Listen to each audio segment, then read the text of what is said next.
Hi my name is Ritu Sharma. Welcome back to my channel be confident. तो हमारे जो भी बचे हुए इंश्योरेंस टर्मिनोलॉजीज़ हैं हम इसमें पढ़ने वाले हैं। तो अभी हम पहला पढ़ने वाले हैं नॉमिनी को। नॉमिनी क्या होता है? देखो, जब हम कोई इंश्योरेंस पॉलिसी को ख़रीदते हैं तो हम जैसे हम हमारी डेथ के बाद में जो हमारा पॉलिसी का जो पैसा होता है वो किसको मिलेगा, है ना? वो जिस पर्सन को मिलेगा वो बेनिफिट, वो पर्सन ही नॉमिनी कहलाता है। फॉर एग्जांपल कि मैं, है ना, मैंने जो है एक इंश्योरेंस पॉलिसी ली हुई है लाइफ इंश्योरेंस की, और उसमें जो भी बेनिफिट्स होंगे वो मैं चाहती हूँ कि मेरे पिताजी को मिले, है ना, मेरे डेथ के बाद में। तो मेरे पिताजी कौन हो गए? नॉमिनी हो गए। और यहाँ पे मैं कौन हो गई? मैं नॉमिनेटर हो गई, क्योंकि मैंने उनको नॉमिनेट किया है, राइट? ओके। नॉमिनी जो एक्ट है वो आता है under section 39 of the insurance act 1938। Done. Next, assignment in life insurance. Assignment in life insurance जो है वो आता है under section 38 of the insurance act 1938। Okay. Assign करना, किसी को असाइन करना मतलब अपने राइट्स, है ना, अपने राइट्स को किसी दूसरे पर्सन को ट्रांसफ़र कर देना, मतलब असाइन करना होता है, ठीक है। और असाइनमेंट क्या होता है? अपने राइट्स किसी और को देने का प्रोसेस, ये असाइनमेंट होता है। जैसे इसमें तीन चीज़ें होती हैं, असाइनमेंट, असाइनर और असाइनी। असाइनमेंट तो होता है प्रोसेस, जब आप अपने राइट्स को दूसरे पर्सन को ट्रांसफ़र कर देते हैं तो इस प्रोसेस को हम असाइनमेंट कहते हैं। असाइनर कौन होता है? जो खुद अपने अधिकारों को किसी को दे रहा है, जो अपने राइट्स दे रहा है वो असाइनर है, डूअर है, पॉलिसी होल्डर है। और असाइनी वो है कि हम अपने अधिकार जिसको दे रहे हैं, सामने वाला पर्सन यहाँ पे असाइनी है, ठीक है। Now I am giving you an example, आपको समझाती हूँ एग्जाम्पल से। देखो, मैंने ना एक बैंक से होम लोन ले रखा है 20 लाख का, ठीक है। 20 लाख रुपए का मैंने होम लोन ले रखा है, साथ में ना मैंने 15 लाख का मैंने टर्म इंश्योरेंस ले रखा है, ठीक है। अब मैं ना अपने टर्म इंश्योरेंस जो है उसके लिए EMI भर रही हूँ, ठीक है। अब मैं चाहती हूँ कि ना बैंक को मैं अपनी पॉलिसी को असाइन कर दूँ, है ना। तो मैं क्या चाहती हूँ कि भाई अगर मान लो ये होम लोन चुकाने से पहले ही अगर मेरी डेथ हो जाती है तो मेरा जो होम लोन है उसको मैं कैसे चुका पाऊंगी, उसके लिए एक मतलब सॉल्यूशन ढूंढा है। तो मतलब बैंक को मैंने असाइन कर दी अपने 15 लाख की टर्म इंश्योरेंस को, ठीक है। अब होगा क्या यहाँ पे होगा कि क्योंकि मैंने असाइन किया है बैंक को, तो मैं खुद कौन हो गई? यहाँ पे असाइनर हो गई, और बैंक यहाँ पे क्या हो गया? असाइनी हो गया, है ना। यानी कि मैंने जैसे डेथ हो गई अगर मेरी, तो मेरा जो 15 लाख है वो पूरा बैंक को चला जाएगा, राइट। तो यहाँ पे अब नॉमिनी के राइट्स खत्म हो गए, ठीक है, क्योंकि मैंने मेरी पॉलिसी के पूरे राइट्स जो है बैंक को दे दिए। तो अब बैंक के पास में ये अधिकार है कि वो अपने अकॉर्डिंग नॉमिनी रख सकती है, ठीक है। अब मान लो कि मैंने अपने पूरे 20 लाख का होम लोन जो है वो पूरा चुका दिया है, तो अब बैंक जो है मुझे मेरी पॉलिसी फिर से असाइन कर सकता है, यानी कि अब बैंक वापस मुझे असाइन करेगा मेरी पॉलिसी, क्योंकि मैंने अपना होम लोन पूरा कंप्लीट कर लिया है, ठीक है। तो अब क्या होगा? अब असाइनी तो हो गई मैं, असाइनर कौन हो गया? बैंक हो गया, ठीक है। तो कुल मिला के असाइनमेंट में क्या होता है कि जब आप अपनी पॉलिसी किसी को असाइन कर देते हो तो वो पर्सन आपकी पॉलिसी का ओनर बन जाता है, ठीक है। वो अपने अकॉर्डिंग फिर नॉमिनी रख सकता है, ठीक है। अब जो ये असाइनमेंट होता है ये दो टाइप का होता है, एक होता है एब्सोल्यूट असाइनमेंट, एक होता है कंडीशनल असाइनमेंट। एब्सोल्यूट असाइनमेंट का मतलब होता है कंप्लीट, ठीक है, complete transfer of policy. For example, कोई पर्सन है निखिल शर्मा नाम से, जिसके पास 1 करोड़ का लाइफ इंश्योरेंस पॉलिसी है, अभी ये 1 करोड़ का लाइफ इंश्योरेंस का पॉलिसी का ओनर है अभी, ठीक है। और ये चाहता है अपनी वाइफ को एक गिफ्ट करना चाहता है, कुछ, है ना, देना चाहता है। तो वो चाहता है कि क्यों ना मैं अपनी पॉलिसी ही उसे गिफ्ट कर दूं। एंड यू नो कि जब हम किसी को गिफ्ट करते हैं तो हम कभी उससे किसी भी कंडीशन में उस गिफ्ट को वापस नहीं लेते, राइट। तो इसीलिए ये एक एब्सोल्यूट असाइनमेंट है कंप्लीटली, कि भाई अब इसने क्या किया? अपनी पॉलिसी को असाइन कर दिया अपने वाइफ के नाम पे। तो अब ये 1 करोड़ का जो ओनर है वो निखिल शर्मा ना होके इसकी वाइफ जो है वो अब इसकी ओनर होगी। अब निखिल शर्मा का इससे कोई लेना देना नहीं है, अब इसकी वाइफ चाहे जिसे नॉमिनी बना सकती है, ठीक है। दूसरा होता है कंडीशनल असाइनमेंट। इसमें कुछ कंडीशंस होती हैं, जैसे कि मान लो यही जो बैंक वाली बात है कि मान लो निखिल शर्मा ने 50 लाख का टर्म इंश्योरेंस लिया हुआ है और 50 लाख का जो है होम लोन भी लिया हुआ है, ठीक है। अब बैंक ने इनको क्या बोला कि आप अपनी पॉलिसी जो है हमें असाइन कर दो, ठीक है, क्योंकि अगर मान लीजिए आपने होम लोन चुकाने से पहले आपकी डेथ हो जाती है तो हम जो है आपके इस जो टर्म इंश्योरेंस है इसके थ्रू हम जो है रिकवर कर लेंगे, राइट। तो इसमें ये एक कंडीशन है, ठीक है, कि अगर डेथ हो जाती है तो तो ये लोग ले लेंगे पैसा, लेकिन अगर नहीं होती है डेथ तो ये बैंक वाले फिर से निखिल शर्मा जो है उसको फिर से पॉलिसी को असाइन कर देंगे। ये एक कंडीशन है। नेक्स्ट है कंडीशनल असाइनमेंट। इसमें क्या होता है, कुछ कंडीशंस होती हैं। फॉर एग्जांपल कि इसी निखिल शर्मा ने 50 लाख का टर्म इंश्योरेंस कराया हुआ है और 50 लाख का ही होम लोन ले रखा है। अब बैंक वालों ने बोला कि आप ऐसा कीजिए कि आपकी जो टर्म इंश्योरेंस पॉलिसी है वो हमें असाइन कर दीजिए, ठीक है, कि भाई अगर बाई चांस आप जो है 50 लाख का होम लोन की ईएमआई पे करने से पहले ही बीच में ही बाई चांस अगर आपकी डेथ हो जाती है तो हम आपकी जो टर्म इंश्योरेंस है इससे हम जो है रिकवर कर लेंगे पैसे, ठीक है। अब इसमें कंडीशन ये है कि अगर डेथ नहीं हुई तो मतलब अगर निखिल शर्मा सर्वाइव कर गया तो बैंक जो है वापस से पूरा होम लोन जो है उसकी ईएमआई कंप्लीट होने के बाद में बैंक फिर से निखिल शर्मा को उसकी पॉलिसी असाइन कर देगी। तो यहाँ पे ये एक कंडीशनल असाइनमेंट होता है, ठीक है, और ये होता है एब्सोल्यूट असाइनमेंट जिसमें कोई कंडीशन नहीं होती है। एक बार आपने किसी को दे दिया तो दे दिया, बस finish. Next one is annuity plan. Annuity plan क्या होता है, ये एक तरीके का पेंशन प्लान होता है जिसमें आपको एक फिक्स पेंशन मिलती है आपके रिटायरमेंट के बाद में, ठीक है। फॉर एग्जांपल एक तो ना ये दो टाइप से हम कर सकते हैं। देखो मान लो कि एक पर्सन है, मान लो मैं मेरा ही एग्जांपल देती हूँ कि मैं किसी सर्विस में थी और मेरा 60 इयर्स के बाद में जो है रिटायरमेंट हो गया है। रिटायरमेंट के बाद में आपको कुछ लमसम अमाउंट मिलता है, लाइक मान लीजिए 40 लाख रुपीज़ मुझे मिल रहे हैं, ठीक है। 40 लाख रुपए मुझे लमसम अमाउंट मिला है और मैं सोचती हूँ कि भाई एक साथ मिले हैं, पैसे खर्च हो जाएंगे तो क्यों ना मैं थोड़े थोड़े करके इसे मंथली ले लूँ। तो उसके लिए मैंने ना एन्यूटी प्लान ले लिया। अब मैंने क्या किया कि मैं एक इंश्योरेंस कंपनी के पास जाती हूँ और उन्हें कहती हूँ कि मेरे पास जो है एक साथ एक लमसम 40 लाख रुपीस का अमाउंट है, आप मुझे एक एन्युटी प्लान दे दीजिए। मान लीजिए कंपनी मुझे 10% देती है तो जो है 40 लाख का 10% कितना हो गया, 4 लाख हो गया, ठीक है। और मंथली तो 4 लाख रुपए 10% दे रही है ना, तो 4 लाख रुपए जो है ये मुझे मंथली के हिसाब से 32,000 रुपये मुझे पर मंथ जो है ये कंपनी मुझे देगी, ठीक है।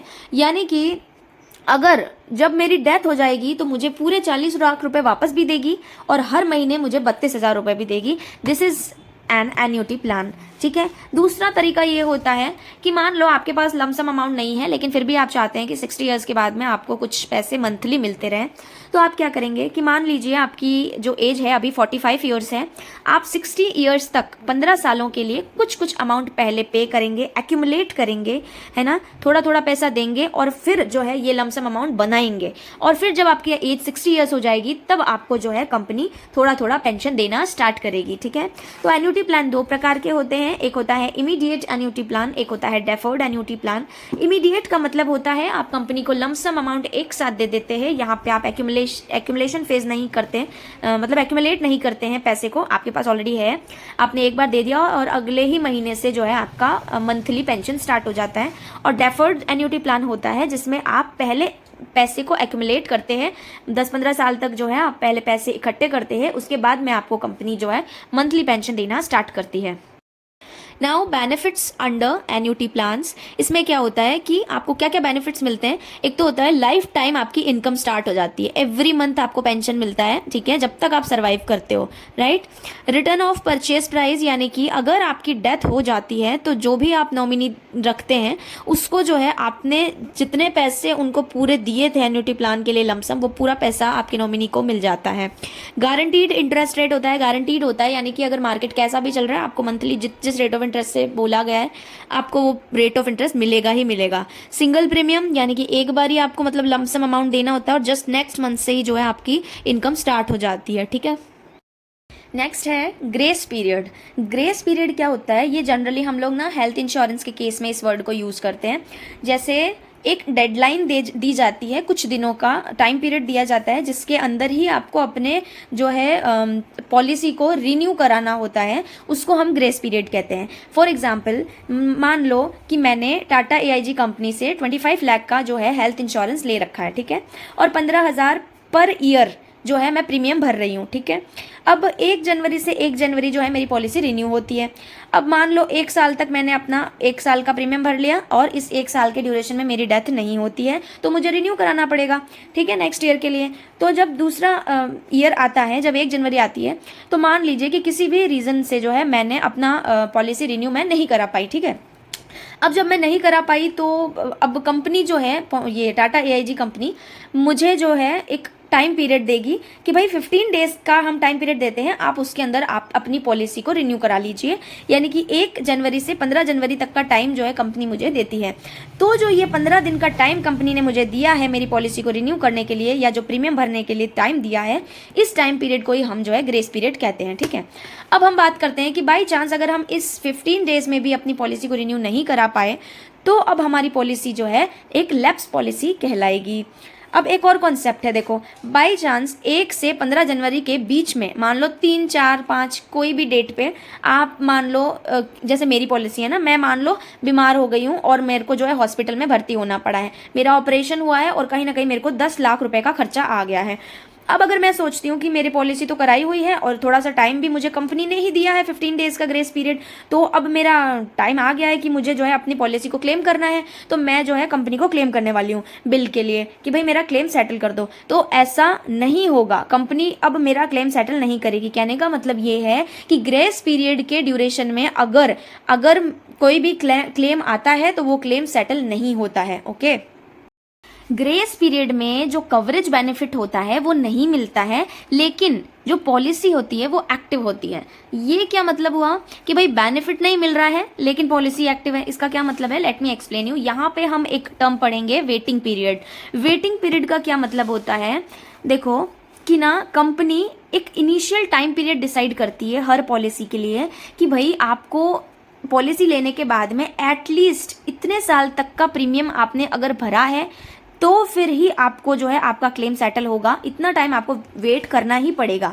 फॉर एग्जाम्पल कि ना 2 मार्च 2023 को मान लो आपने एक एक्सीडेंशियल पॉलिसी ली है, ठीक है, और 2 मार्च को तो आपने पॉलिसी ली और 3 मार्च को ही आपका एक्सीडेंट हो जाता है, ठीक है, और आप जो है कंपनी को क्लेम करते हैं। तो ऐसा नहीं होगा कि आपको हाथों हाथ दे दिया जाएगा। एक्सीडेंटल पॉलिसी में लगभग जो है 30 से 90 दिन का वेटिंग पीरियड होता है। तो अगर आपने इतना दिन कंप्लीट करा हुआ है अपना, तो ही आप जो है क्लेम कर सकते हैं कि भाई 90 दिनों का वेटिंग पीरियड है, 90 दिन हो गए, उसके बाद में आपका एक्सीडेंट होता है तो आप क्लेम करेंगे तो क्लेम सेटल होगा, अदरवाइज नहीं होगा, ठीक है। अब जो ये 15 डेज का ग्रेस पीरियड होता है, उस ड्यूरेशन में भी अगर मान लो आप अपनी प्रीमियम नहीं भर पाते हो, आप अगर अपना पॉलिसी फिर से रिन्यू नहीं करा पाते, तो अब आपकी पॉलिसी क्या कहलाएगी, लैप्स पॉलिसी कहलाएगी, ठीक है। लेकिन अब आप इस लैप्स पॉलिसी को भी रेस्टोर कर सकते हो। रेस्टोरेशन पीरियड होता है 1 से 2 साल का, ठीक है, यानी कि आपकी पॉलिसी लैप्स हो चुकी है लेकिन फिर भी आप अपनी पॉलिसी को फिर से एक्टिव कर सकते हो। बस इतना होता है उसमें कि आपको थोड़ी पेनल्टी पे करनी पड़ती है, ठीक है। थोड़े पेनल्टी के साथ में आपका जो बचा हुआ प्रीमियम है वो आप भर के अपनी जो पॉलिसी है उसको फिर से एक्टिव कर सकते हैं। वैसे एक सजेशन है कि हमें ना पॉलिसी को हमेशा, मतलब नई पॉलिसी लेने की बजाय हमेशा हमें अपनी पॉलिसी को रिन्यू करा लेना चाहिए। ऐसा क्यों, क्योंकि हम जब भी नई पॉलिसी लेंगे तो जो वेटिंग पीरियड होगा वो हर बार नया होगा, राइट, और जो नो क्लेम बोनस होता है वो भी आपको नहीं मिलेगा, या मिलेगा तो फिर आपको नई पॉलिसी के अकॉर्डिंग लेट मिलेगा। जैसे नो क्लेम बोनस का क्या मतलब है कि मान लो आपने पॉलिसी ली, पहले साल आपने हेल्थ इंश्योरेंस लिया हुआ है, आपने पहले साल मान लो आप बीमार नहीं हुए, दूसरे साल भी आप बीमार नहीं हुए, लेकिन आप प्रीमियम तो भर रहे हैं। अब तीसरे साल में कंपनी आपको कुछ रिवार्ड देती है, ठीक है, जिसमें करती क्या है कि वो प्रीमियम थोड़ा कम भरने को कहती है आपको, लेकिन आपका जो सम एश्योर्ड होता है वो वही रहता है। तो ये एक प्रकार का बेनिफिट होता है जिसको हम नो क्लेम बोनस कहते हैं, ठीक है, पहले वीडियोस में पढ़ाए हुए हैं, फिर भी मैं बता रही हूँ। तो ये सब चीज़ों का बेनिफिट्स जो है हमें नहीं मिल पाता है या फिर हमें लेट मिलता है अगर हम नई पॉलिसी लेते हैं। तो हमें हमेशा अपनी पॉलिसी को रिन्यू करा लेना चाहिए, ठीक है। अब देखो मैं आपको इन शॉर्ट में ये जो हमने अभी पढ़ा उसको मैं फिर से समझाती हूँ। मान लीजिए 1 जनवरी 2023 को जो है मेरी पॉलिसी 1 साल की हो गई है। अब मैं अपनी पॉलिसी को रिन्यू कराना चाहती हूँ और अगर मैं अपनी पॉलिसी को रिन्यू नहीं करा पाई तो मुझे कंपनी 15 डेज का टाइम पीरियड देगी और वो 15 डेज का टाइम पीरियड मेरे लिए क्या कहलाएगा, वो ग्रेस पीरियड कहलाएगा। ठीक है, अब विद इन 15 डेज पे किया तो सारे बेनिफिट्स हमको मतलब अपनी जो पॉलिसी है नेक्स्ट में कैरी फॉरवर्ड हो जाएगी। ठीक है, पोर्टेबिलिटी भी बोलेंगे इस चीज़ को। पोर्टेबल यानी कि जिस चीज़ को हम एक जगह से दूसरी जगह ले जा सकते हैं, क्योंकि अगर हम नई पॉलिसी लेंगे तो उसके फिर अपने नए रूल्स होंगे। ठीक है, लेकिन जब हम रिन्यू करा रहे हैं तो इस 1 साल की जो ऑलरेडी हो चुकी है पॉलिसी, उसके सारे बेनिफिट्स मेरे रिन्यू कराते ही नई पॉलिसी में जो मैंने रिन्यू कराई है उसमें कैरी फॉरवर्ड हो गया है, यानी कि ये पोर्टेबल हो चुका है मेरा सारा बेनिफिट्स। ठीक है, तो ये 15 डेज का जो टाइम पीरियड मुझे मिला है वो हो गया ग्रेस पीरियड, है ना, यानी कि 1 से 15 जनवरी तक मेरा ग्रेस पीरियड चल रहा है। और अगर मैंने 15 डेज के बाद भी अगर अपनी पॉलिसी को रिन्यू नहीं करा पाई मैं, तो फिर वो मेरी पॉलिसी लैप्स कहलाएगी, यानी कि 16 जनवरी को मेरी पॉलिसी लैप्स पॉलिसी कहलाएगी। और अगर मैं इस लैप्स पॉलिसी को फिर से रेस्टोर करना चाहती हूँ तो रेस्टोरेशन पीरियड के दौरान मैं लगभग 1 से 2 साल का जो टाइम होता है रेस्टोरेशन का, उसके अंडर में मैं अपने कुछ पेनल्टीज के साथ में जो भी प्रीमियम मेरे बचे हुए हैं उनको मैं पे करके अपनी पॉलिसी को फिर से जो है स्टार्ट भी कर सकती हूँ, एक्टिव कर सकती हूँ। Okay, now coinsurance is just similar to copay. पहले हम इसकी डेफिनेशन देख लेते हैं। को insurance is a fixed percent of the medical bill that needs to be paid from the side of the insured मतलब policy holder. In this case too, the remainder amount will be borne by the insurer यानी insurance company. Okay. However, this clause usually comes into play only after deductible has been paid. यानी कि medical bills जो होते हैं उनमें जब deductible दे दिया जाता है पहले, उसके बाद में जो पीछे अमाउंट बचता है उसमें से कुछ परसेंट पहले जो पॉलिसी होल्डर होगा, जो इंश्योर्ड पर्सन है, वो देगा और फिर जो पीछे बच जाएगा उसको जो है इंश्योरेंस कंपनी देगी। फॉर एग्जांपल मेडिकल पॉलिसी है 60,000 की, जिसमें पहले 10,000 जो है डिडक्टिबल पे करेंगे जो कि पॉलिसी होल्डर ही करता है।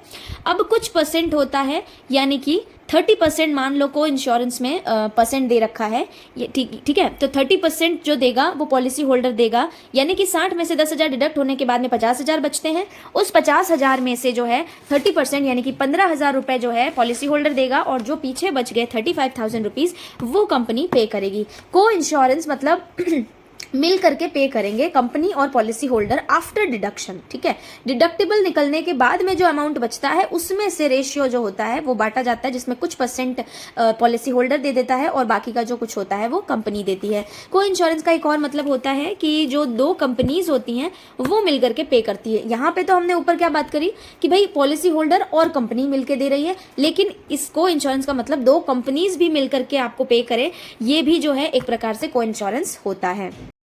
इंश्योरेंस अंडरराइटर, नेक्स्ट टर्म है इंश्योरेंस अंडरराइटर। इसका क्या मतलब होता है? An insurance underwriter analyses and assesses the risks in providing insurance to individuals and companies and establishes the pricing of the insurance premium।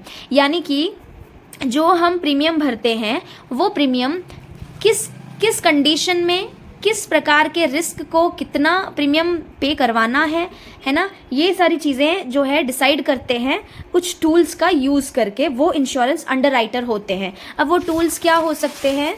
जैसे software, ठीक है, सॉफ्टवेयर का यूज़ करके data from actuaries and statistical analysis, जो भी actuaries होते हैं उनके थ्रू डेटा को लेकर के जो भी स्टैटिस्टिकल जो एनालिसिस होते हैं वो करते हैं। ठीक है, in order to evaluate the risk, भाई रिस्क कितना है of a future event that would require the insurance company to compensate and insured individual. यानी कि किसी भी पॉलिसी को तैयार करने के समय पे जो हमको कंपनी बताती है कि आपको इतना प्रीमियम भरना है, तो उसका अपना एक फंडा होता है कि भाई सारे एनालिसिस किए हुए होते हैं कि इस चीज़ में इतना रिस्क है तो इस वक्त पे इतना खर्चा इधर से आएगा, इतना कंपनी को पे करना पड़ेगा एंड ऑल दैट, सारा रिस्क एवेल्युएट करते हैं। उसके बाद में टोटल करके जो है आपको सही से एक अमाउंट फिक्स करते हैं कि आपको प्रीमियम इतना देना है। ठीक है, तो जो पर्सन, या हम कह सकते हैं जो लोग ये डिसाइड करते हैं कि आपको किस पॉलिसी पे कितना प्रीमियम देना है, वो अंडर राइटर्स होते हैं। ठीक है, एक्यूमुलेशन पीरियड क्या होता है? जब हमने अभी एन्युटी प्लान के बारे में पढ़ा था तो दो चीज़ें पढ़ी थी, एक होता है इमीडिएट एन्युटी प्लान और एक होता है डेफर्ड एन्युटी प्लान। इमीडिएट में हमने क्या पढ़ा था कि हम जो है लमसम अमाउंट एक साथ एक कंपनी को दे देते हैं और कंपनी अगले ही महीने जो है हमको कुछ मंथली पेंशन देना स्टार्ट कर देती है, इनकम देना स्टार्ट कर देती है। लेकिन दूसरा डेफर्ड वाले में क्या था? उसमें था कि आपको पहले लमसम अमाउंट बनाना पड़ता है, यानी पैसा एक्यूमुलेट करना पड़ता है। तो जो मैंने एग्जांपल दिया था कि अगर आप 45 ईयर्स के हैं और आप 60 ईयर्स तक पहले 15 साल तक पैसे थोड़े थोड़े करके पहले कंपनी को देते हैं, यानी कि उस वक्त आप पैसे को एक्यूमुलेट कर रहे हैं, तो वो टाइम जो होता है वो एक्यूमुलेशन पीरियड कहलाता है। उसके बाद 60 ईयर्स होने के बाद में कंपनी आपको मंथली पेंशन देना स्टार्ट करती है। तो क्या लिखा है? An annuity accumulation period is the length of time during which money is deposited into an annuity contract. Okay, now annuitant कौन होता है? एन्युटी प्लान आप जिसके नाम पर ले रहे हैं। अगर मैंने एन्युटी प्लान लिया है तो मैं यहाँ पे एन्यूटेंट हो गई हूँ, यानी कि मुझे पेंशन मिलेगा। यानी कि 60 ईयर्स के बाद में एन्युटी प्लान के थ्रू जिस पर्सन को मंथली पेंशन, जिसके नाम से पेंशन आएगा, वो बंदा जो होता है वो एन्यूटेंट होता है। फॉर एग्जाम्पल मैं अपने पेरेंट्स के लिए अगर मैं एन्युटी प्लान लेना चाह रही हूँ तो खरीद तो मैं रही हूँ, तो यहाँ पे मैं एन्यूटेंट नहीं हूँ। पेंशन मैं चाहती हूँ मेरे पेरेंट्स को मिले, तो मैं मेरे अपने पेरेंट्स का जो नाम होगा वो एन्यूटेंट के लिए मैं दूंगी। ठीक है, तो annuitant is an individual named in the contract who is entitled to receive the income benefits from the annuity. ठीक है, जिसको एन्युटी प्लान का बेनिफिट मिलेगा। नाउ मार्केट वैल्यू क्या होती है कि आपके प्रॉपर्टी की कितनी वैल्यू है जिस पे लोग उस प्रॉपर्टी को खरीदने के लिए आज की तारीख पे रेडी हैं। ठीक है, जिस वैल्यू पे लोग मार्केट में आपकी उस प्रॉपर्टी के लिए देने को रेडी हैं, वो वैल्यू जो होती है वो मार्केट वैल्यू होती है। The market value is the most probable price that property will fetch in today's open market. It is governed by the economic forces of demand and supply. Real estate market में मतलब कितनी growth चल रही है उसके हिसाब से जो है आपकी प्रॉपर्टी की कितनी वैल्यू है। ठीक है, तो जो घर हम खरीदते या बेचते हैं वो हमेशा मार्केट वैल्यू पे खरीदते हैं, ना कि असेस्ड वैल्यू पे। ठीक है, now assessed value, for the purpose of taxation a property is assessed for its monetary worth.